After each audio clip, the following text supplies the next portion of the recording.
Hello, my name is Dr. Danny Fokowski. I'm going to talk to you about fall risks associated with peripheral neuropathy. Peripheral neuropathy is a condition in which the nerves that provide sensation to your lower extremity are damaged. This damage can be secondary to direct injury to the nerve or group of nerves, or also associated with systemic disease, most commonly associated with diabetes. Once damage occurs, resultant numbness in the lower extremity, potential weakness in the lower extremity, there is potential for contracture deformities to the toes, the feet, and even the ankles. All of these can cause and contribute to potential fall risk for our patients. There are several things that patients with peripheral neuropathy can do to help minimize the risk for fall injury. For example, when you are walking, when you are standing, when you're moving about your own home, make sure that your environment is well lit. Under normal circumstances, our brains receive sensory feedback from our lower extremity. This sensory feedback helps us to coordinate our muscles, coordinate our balance.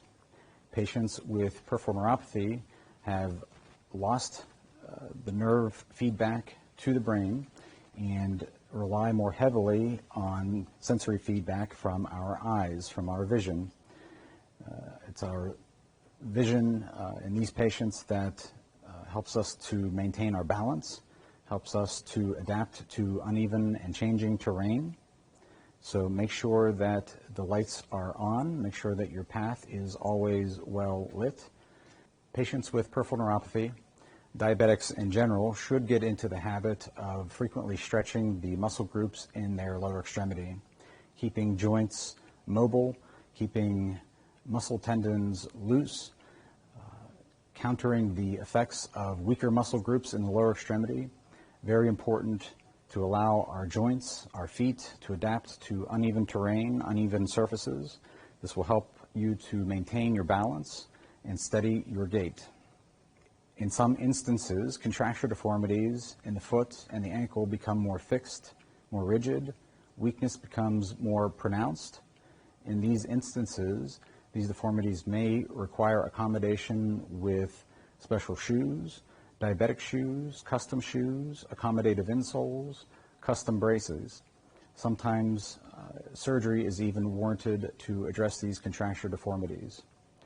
If you find that your gait is unsteady, you feel unstable, you feel weakness, I would highly suggest that you implement the use of an assistive device, such as a cane, a walker, a wheeled walker.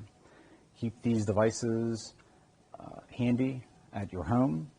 Be sure to take them with you when you leave the home. When you leave the home, you are more likely to encounter uneven terrain, challenging surfaces.